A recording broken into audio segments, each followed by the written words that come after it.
درود و سلام و پیام و پیغام به شما بیننده های عزیز تلویزیون سفینه. نشر نوبتی برنامه دنیا پر از جوانی است. مهمان خاندان شما خیلی خوشحال هستیم دوستان عزیز، چون ما با توسط همین برنامه همون مهمانیم در خاندان شما. رسالت است دیگر عزیزان که اندر موضوع های گوناگون همراه متخصصان صحبت بیاوریم و البته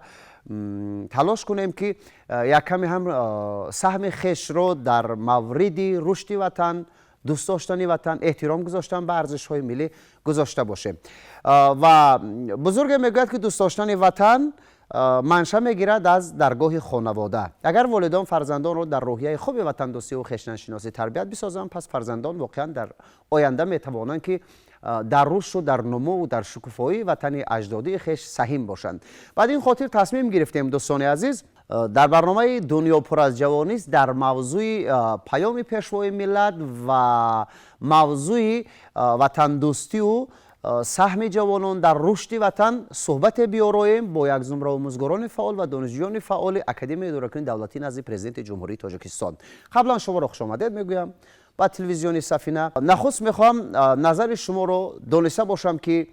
چی برداشت کرده در موضوع وطن و وطن دوستی از پیام پیشوای معظم ملتمان سرور محبوب کشور محترم امام علی رحمان.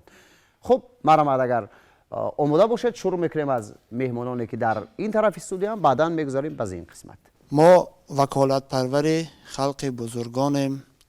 تاجیکستان را کسی که ساخت با آنیم. واقعا هم پیام پیشوای معظم ملت در این سال بهر ما جوانان یک دستوری بود که برای وطن سازی یعنی وطن آفری خیلی زمینه مساعد فراهم آورد. پیام پیشوای معظم ملت در این سال ما جوانان را وادار به آن می‌سازد که بار دیگر از تاریخ و فرهنگ ملت خویش آگاه باشیم و برای گل شکوفایی وطن عزیزمان در آینده سهم نظررس خود را گذاشته باشیم. هر نقطه هایی که در پیام پیشوای معظم ملت درج میشد، محض این نقطه های وطنداری یعنی وطن سازی یعنی وطن آفری ما به شمار می رود. خب چی ضرورت پیش آمد و چرا مخصوصا محترم پرزیدنت محبوب کشور در هر یک پیامشون در بابت دیگر نقطه هایی که در پیام ذکر میکنند حتما یک نقطه رو ارائه میسازند در بابت دوست داشتن وطن، احترام گذاشتن به مرز کشور، مقدس دانستن خاک و آب این سرزمین اجدادی. تشکر زیاد. وقتی که سخن اطراف مسئله نقطه های بین نهایت مهمی پیام می رود و باید همین را قید کرد که اصلا همین خود پیام بیشتر رمز سیاسی دارد و پیام پیش از همه این خود که حجت سیاسی است که فراگیری هم از ساحه حیاتاً مهم است و در تشکل همه ساحه ها نقش بنیاد کلیدی و مبرم را دارد و مخصوصا ما ارائه پیام را بیشتر در فضای دولت های صاحب استقلال احساس میکنیم. پیام پرزیدنت جمهوری تاجیکستان خود رمز استقلالیت سیاسی جمهوری تاجیکستان است، یعنی رمز استقلالیت دولتی جمهوری تاجیکستان است که نهایت برای دولت دموکراتیک و مخصوصا دولت های صاحب استقلال مهمیت دارد. و نقطه های اساسی که در پیام رهبری دولت ذکر گردیدند ما گفته می توانیم که مخصوصا دو نقطه به نهایت مهم که در حیات سیاسی جمهوری تاجیکستان نقش فعال دارد خب ابراز نظر شدند. مخصوصا یکی از نقطه های مهم این همون برنامه ملی اجتماعی رشد جوانان برای سالهای 2022 و 2026 قبول گردید و دیگرش باشد این برنامه تربیت وطن دوستی جوانان برای سال 2023 و 27 را در بر گرفت و خوشبختانه در این مسئله که در پیام وابسته به دیدگاه دولت محوری، وابسته به مسئله دوست داشتن وطن بسیار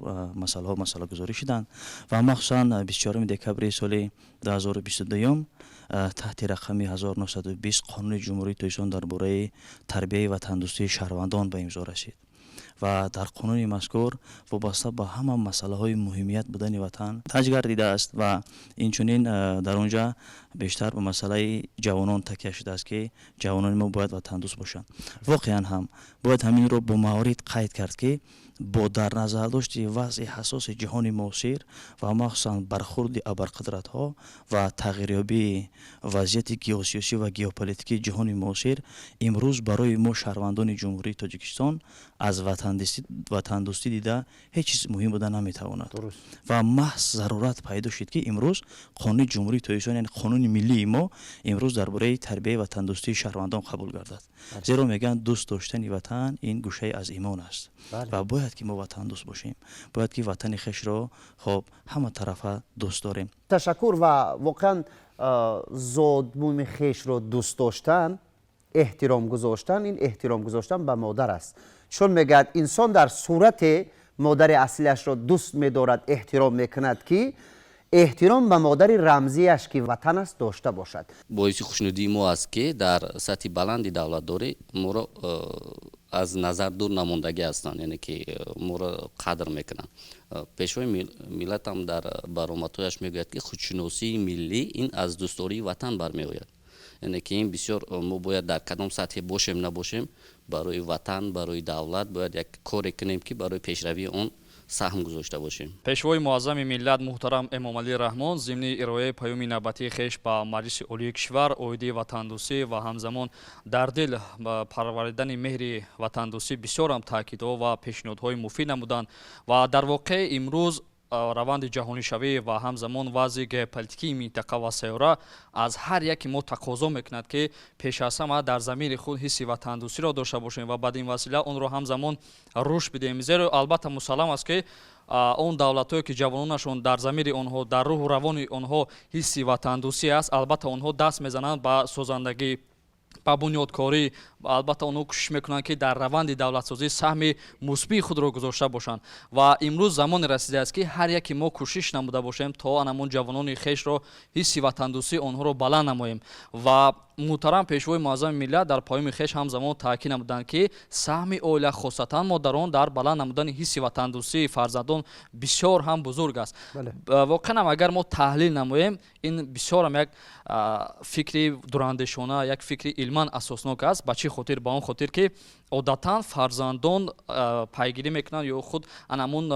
волидайни худро падару модари худро ба ҳайси идеал медонанд ва ҳар гапе ки мисол падару модари онҳо мегӯянд албатта онро дуруст мешуморанд ва агар падару модар дар гирди дастархон дар хонавода ба фарзандон пиромони ватандӯстӣ ва хешаншиносӣ ҳарф бизананд фикр мекунанд нуран ало нур мегардад ва албатта ҷавонони мо низ кӯшиш мекунанд то дар оянда ба хотири рушди ин ватан саҳми худро гузошта бошанд ва ҳамзамон равоншиносон низ мегӯянд ки ватандӯстӣ ҳамзамон ҳисси худшиносӣ ин на танҳо як ҳиссиёт балки як энергия аст як қувва аст ки инсонро равона мекунад ба самти созандагӣ ва ӯро албатта дар зиндагӣ муваффақ ва соҳибэҳтирому соҳибобрӯ мекунад ва дар ин замина академияи идоракунии давлатӣ назди президенти ҷумҳурии тоҷикистон баҳри баланд кардани ҳисси ватандӯстии ҷавонон тамоми чораҳоро меандешад ва пайваста барномаҳо ва дигар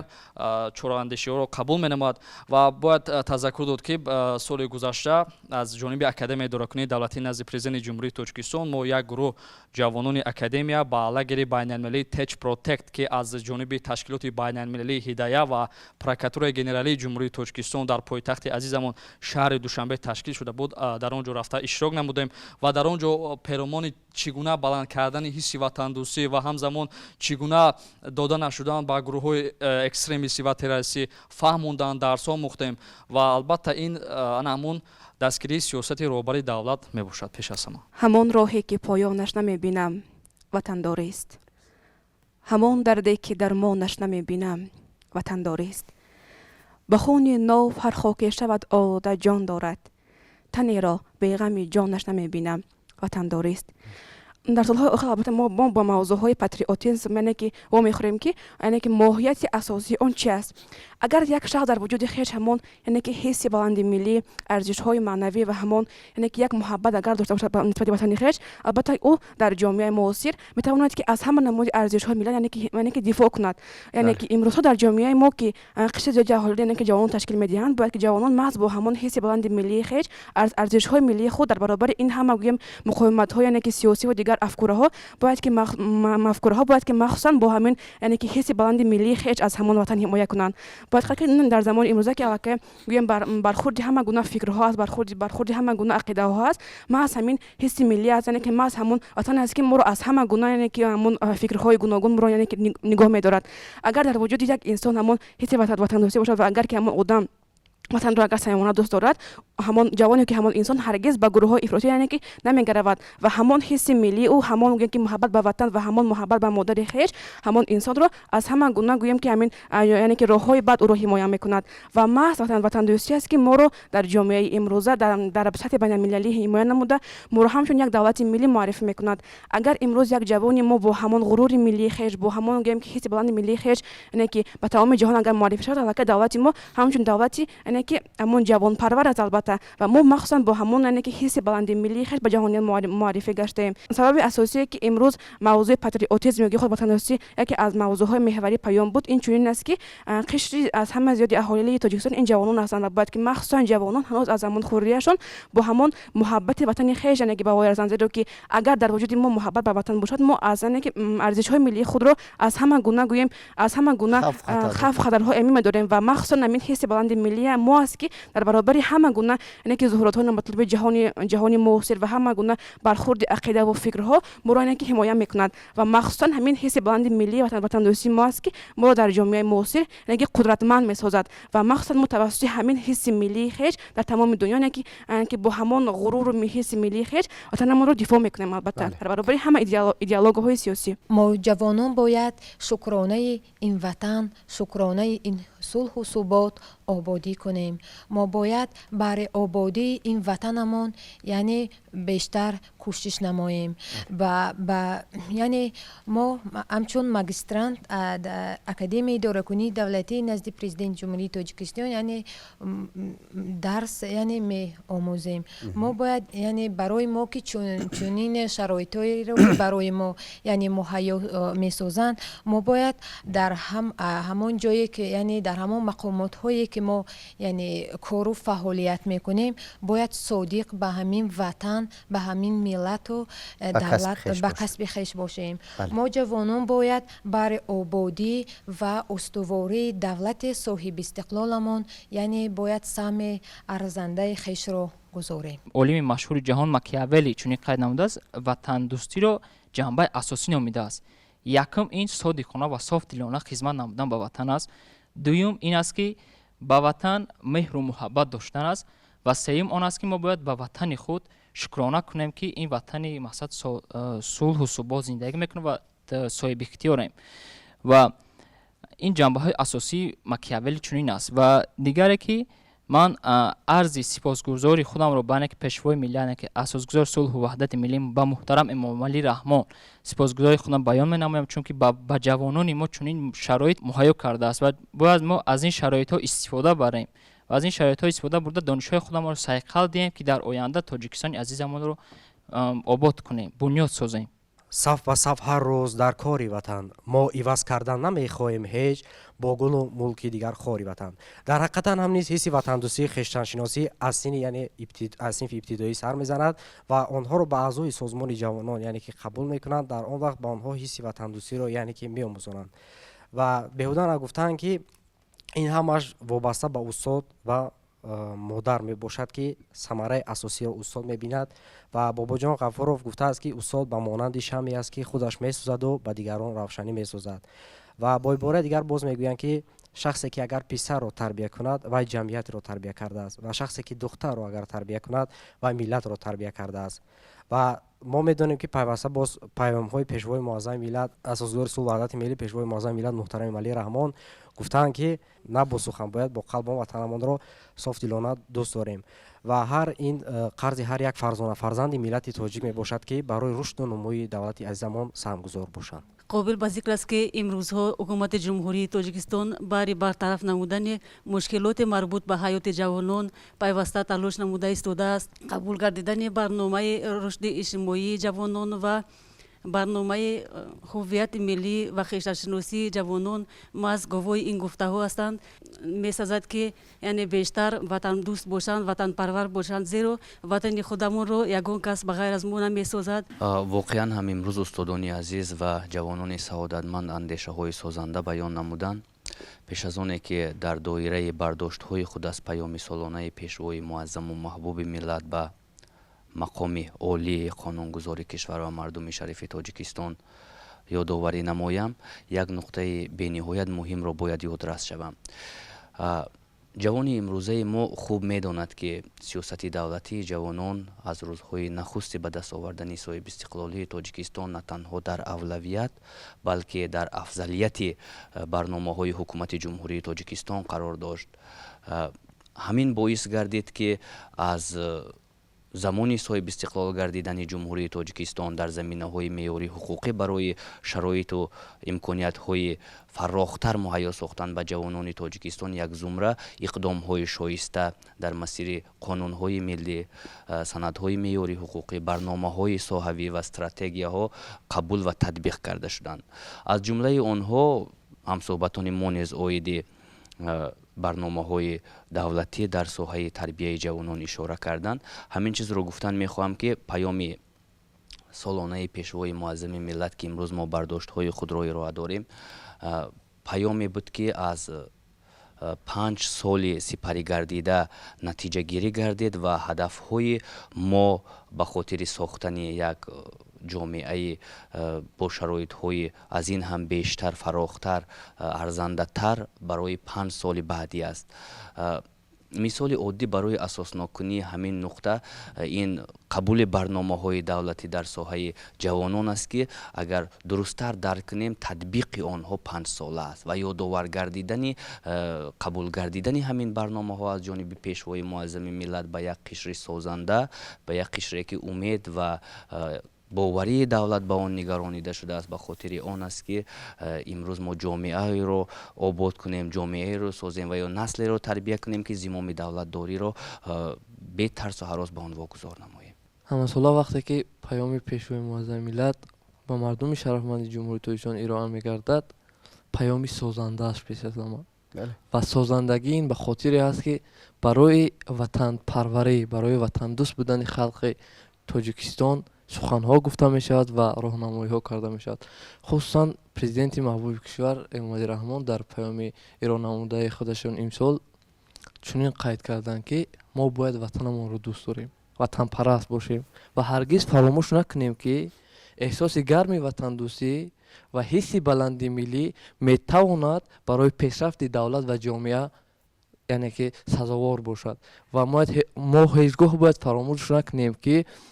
мафҳуми ватандӯстӣ ва рушдро ҳаммаъно ва дар кору пайкори ҳамарӯзаи худ қарор диҳем. ва мақсад аз гуфтаҳои боло дар ин чист, масалан бибинед ки ин суханҳое ки оид ба ватандӯстӣ гуфта шудан аз тарафи президенти мамлакат, ин бениҳоят фалсафаи ба худ хосеро дорад, зеро бузурге мефармояд чӣ сукуте дунёро фаро мегирифт агар ки ҳар он нафаре ки сухан мекунад ба андозаи амалаш сухан мекард. ва имрӯз ҷавонон ки ватанпараст ва ватандӯст ҳастанд, пеш аз ҳама дар партави сиёсати президенти маҳбуби кишвар Эмомалӣ Раҳмон бояд дарки амиқи онро кунанд ки созандагӣ ва ободу пешрафт кардани ин мулк аз мо ҷавонон вобастагӣ дорад. ва президенти маҳбуби кишвар дар яке аз баромадҳои худашон қайд мекунад ки мо ҷумҳурии Тоҷикистон ба монанди дигар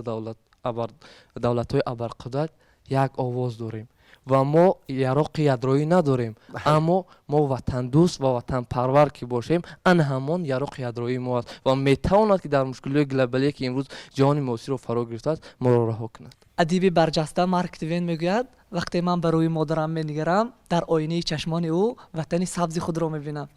воқеан вақте ман руҷӯъ мекунам ба ватанномаи устод Озарахш ки дар замони истиқлол фаъолият мебаранд, ман пеш аз ҳама сарчашмаи зебогии ватанро аз завқ ва табассуми ҳамон навраси замони истиқлол дар меёбам. воқеан ибтикороте ки имрӯз аз ҷониби садри олии мамлакат барои ҷавонони хушбахти замони истиқлол роҳандозӣ гардидааст ки пеш аз ҳама онҳо метавонанд муаррифгари тоҷикистони ҳамешабаҳор дар арсаи байналмилал бошанд. имрӯз ифтихор аст вақте як ҳикояи бузурги ҷавони тоҷикро дар африқо мутолиа мекунанд ва ё имрӯз навраси хурдсолтарини тоҷикистон дар феҳристи китобҳои рекорди Гиннес шомил шудааст ки ин албатта барои мо ифтихори бузург аст. он сон ки Ҷек Лондон мегӯяд, беҳтарин роҳбари давлат ҳамон аст ки дар қалби мамлакати худ, дар қалби аҳли сайёра тахту маснади ростини хешро дарёбад ва воқеан имрӯз дар пайкори шоистаи раҳбари давлати мо ин амал собит гардидааст. вақте ман дар қитъаи Аврупо қарор доштам, онҷо бо як марди форстабор ҳамсӯҳбат шудам ки гуфт воқеан шумо халқи тоҷик халқи хушбахт ҳастед ки мисли Эмомалӣ Раҳмон раҳбари раҳнамову роҳсоз доред و من افتخار میکنم که امروز در تاجیکستان همیشه بهار زندگی و فعالیت میکنم و جوان خوشبختی زاده دوران استقلال هستم. خب صحتمند باشین. واقعا دیگر جای افتخار است، چون همین است وطنداری، همین است موفقیت، چون هر لحظه که میتوانیم با سر بلند از خانه میبریم و باید شکرانه کنیم که در چنین وطن آباد و استقلال و وطنی که واقعا همیشه تنتنه وحدت در اینجا صدا میدهد زندگی میکنیم و از این وطن حفظ کردن، حمایت کردن و در بابت بزرگی این وطن در روی دنیا صحبت کردن، سخن کردن و پرچم این ملت را پرافشان کردن. پس گر رسالت ما فرزندان همین وطن است، چون این قرض است به گردن ما. میخواهم در انجام نظرتون رو دونسته باشم که رسالت ما نسل جوان و مردم با شرف این کشور همیشه بهار تاجیکستان چی است در مورد آنه که چگونه باید رسالت خیش را به جا بیاریم نسل جوان، یعنی خوانیم، آموزیم، کار کنیم، فعالیت کنیم و برای این ملت خدمت کنیم. خب ما باید هیچ گاه فراموش نسازیم که در شرایط کنونی قبول یک قانون، مثلا قانون ملی، این تنها برای بهبودی و رشد دولت خواهد بود و مخصوصا باید قید نمود که با در نظر داشت وضع کنونی، مخصوصا خوف و خطرهای جهانی معاصر، وطندوسی تنها ما را ان همین عمل، یعنی عملی وطندوسی میتواند که از همین گونه خوف و خطرها رها سازد و باید امین را قید نمود که قبول یک قانون در شرایط وطنی مثلا که دقت رهبر دولت حکومت جمهوری تاجیکستان را به خود کشیده است، ما این را باید در ثمرانکی نظام اداره دولتی چگونه تطبیق کرده میتوانیم و مخصوصا به جوانان باید چه رسانده میتوانیم و مسئله مذکور که امروز مسئله مهمترین در مدیریت دولت هست و باید که ما این را بیشتر دو نقطه نهایی را خواب دیده میتونیم. مخصوصا باید قید کنیم که دو نقطه مخصوصی هستند که در تطبیق عمل نمای همین نظام میتواند که فعالیت خیش را انجام دهد. خب چه که شاگرد ما نیز قید کردن، یکم اویله است، دیگه بارگاه های تعلیمی و مخصوصا مربیان، آموزگاران هستند. مثلا وقتی که فرزند طفل در اویله پاتریوت به وی میرسد، یعنی وطن دوست به وی میرسد، یگان عامل های ارتجاعی از قبیل حزب و حرکت های افراطی، سازمان های علاهیده، شخصانی علاهیده که در خود بیشتر خاراکتر اکستریمیستی دارند، خب به وی تاثیر رساندن نمیتواند، زیرا که وی پاتریوت به وی رسیده است، مهر وطن در نهاد وی علاقه جوشیده است. و دیگه مسئله بارگاه های تعلیمی به اون خاطر گفتیم که از اون باغچه سر کرده و تا دانشگاه ها خب مربیان با تجربه خب پیشنهاد میکردم که حداقل 5 دقیقه اولی درس خیش را نوبسته از فنهایی که باید تدریس میدهد خب درباره ماهیت وطن و تربیه وطن دوستی به نورسان گذراند که این مهمترین عامل است برای تشکل خودشناسی ملی، برای شناخت وطن می باشد و همین را باید گفت که مخصوصا در شرایط حساسی عصر جدید، عصر معاصر، انا محض همین عامل وطن دوستی می تواند در تامین امنیت ملی و مدیریت سرحدی ما، خب در تامین استقلال و آزادی، وحدت و یگانگی و سرجمی ملت تاجیکستان، مثلا ملت تاجیک سهمی نهایت اولین درجه داشته باشد. بعد به دست آوردن استقلالیت دولتی، امروز جوانان ما که یکی از جوانهای سازنده و بنیادکار به شمار می روند، واقعا هم فکرهای را در خود یعنی مکمل، یعنی که تشکل می دهند که آن پوره برای سازندگی و بنیادکاری وطن روانه کرده شده است. امروز جوانی دوران استقلال خوب درک کرده است که راه یگانه موفقیت، راه یگانه به کمال رسانیدن دولت داری این وطن سازی و وطن دوستی آنها می باشد و خودشناسی ملی را یعنی بلند برداشتن است. امروز استقلالیت دولت ما که یک جوانی مکمل را یعنی میماند که آن علاقه 31 ساله یک جوانی تنومند را به ما بازگویی میکند که دیگر نمیتواند که به همان دیگر دولت هایی که مثلا به ما چشم طمع میدوزند یعنی پابند آنها شده باشد. باعث افتخار است که ما جوانان، نسل جوان همیشه زیر توجه رهبریت عالی کشور، پیشوای ملت محترم امام علی رحمان قرار داریم. و همیشه پیشوای ملت در برآمدهای خیش عاید جوانان баромадҳои муҳим мекунанд ва як қатор санадҳои муҳими ҳуқуқӣ ва барномаҳое ки барои мо ҷавонон аст қабул менамоянд ва мо ҷавонон қабл аз ҳама бояд забон, таърих ва фарҳанги пурғановати арзишманди хешро донем ва қадр намоем, чун тавонем дар арсаи байналмилалӣ кишвару ватани азизи маҳбуби хешро муаррифӣ созем. воқеан вақте ки шахс пеш аз ҳама худогоҳ мегардад, дар ӯ ибтикороте дар вуҷуд ва зеҳнаш пайдо мешавад ки ӯ пеш аз ҳама саҳми борисе гузорад дар ҷомеае ки имрӯз дар замони мутамаддин ва глобализатсия яъне ҷаҳонишавӣ фаъолияти самаранок мебарад. он сон ки адабиётшиносӣ барҷаста устод Фарзона қайд мекунанд, воқеан мо миллати хушбахт ҳастем ки то ҷое аз саодати азалии хеш воқифем ва ман фикр мекунам ин рисолати ватандорӣ пеш аз ҳама дар обод кардани роҳ, омӯзиши дониши саривақтӣ ва ҷаҳонӣ ва ҳамзамон гузоштани саҳми бориз дар ҷомеаи имрӯза мебошад ва андешаҳои худро бо 4 мисри шеъри устод Муҳаммад Ғоиб ки бахшида шудааст ба рисолати ватандорӣ иктифо мебахшам. фиристам дуртар нури ватанҷӯӣ нигоҳамро, бубинам мардуми заҳматкаши ояндахоҳамро. раҳи бехавфу нақбу истгоҳи барқ месозанд, диёри хешро машҳуртар дар шарқ месозанд. аз нигоҳи шахсии ман ҳамчун як ҷавони даврони соҳибистиқлолии кишвар фикр мекунам ки аз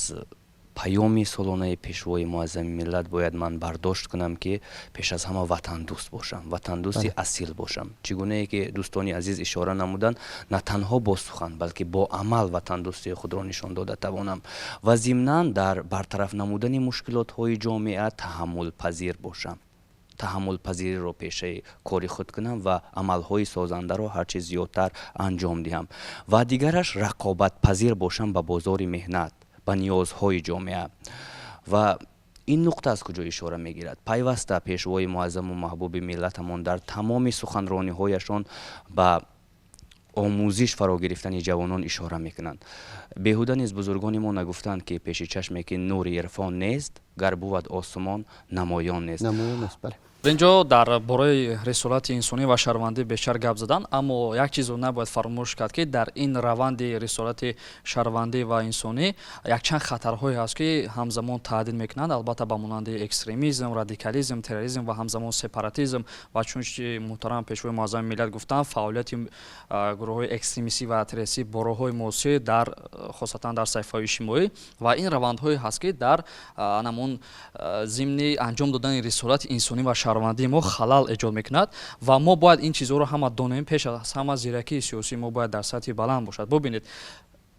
қишри пешбарандаи ҷомеа, насли созанда, такягоҳи давлат ва ояндаи давлату миллат, 4 мансаб, 4 боваринома ва 4 анамун эътимодномаи муҳтарам пешвои муаззами миллат ба мо, хосатан ба мо ҷавонон бахшидаанд ин 4 мансаб, 4 унвон ва ҳар яке мо бояд дар баробари ин 4 мансабу 4 боваринома анамун уҳдадориҳои худро бояд дар сатҳи баланд анҷом диҳем ва пеш аз ҳама бо донишҳои муосир мусаллаҳ бошем. зеро албатта мо агар аз донишҳои муосир ва ҳамзамон аз таърих огоҳ бошем, албатта мусаллам аст ки дар раванди давлатсозӣ ва дар раванди анамун пешбурди тамоми созандагии бунёдкорӣ дар кишвар саҳми худро гузошта метавонем. ҳар як шаҳрванди кишвар бояд ҳисси миллӣ дошта аз зинаҳои ташаккулёбӣ ва нақши он дар ҷомеаи имрӯза огоҳ бошад. яъне мо ҷавонон бояд бари ин ватан, бари ин яъне ватани азизу маҳбубамон яъне бояд бештар яъне кор кунем, фаъолият кунем ва ватани азизамонро дар арсаи байналмилалӣ яъне баланд бардорем. ташаккур. خب صحتمند باشین برای ارائه اندیشه ها. این رسالت است به گردن ما مردم شریف کشور که همیشه از آبادی این وطن، از آسودگی این وطن، از موفقیت این ملت سخن بگوییم، زیرا که ملت خوشبخت هستیم که در چنین یک وطن آباد و آسوده عمر به سر میبریم. برای همتون زندگی خوب، روزگاری آسوده و تن صحت آرزو میکنیم. تا نزدیکترین دیدار عزیزان، خود و نزدیکانتان را احتیاط کنید.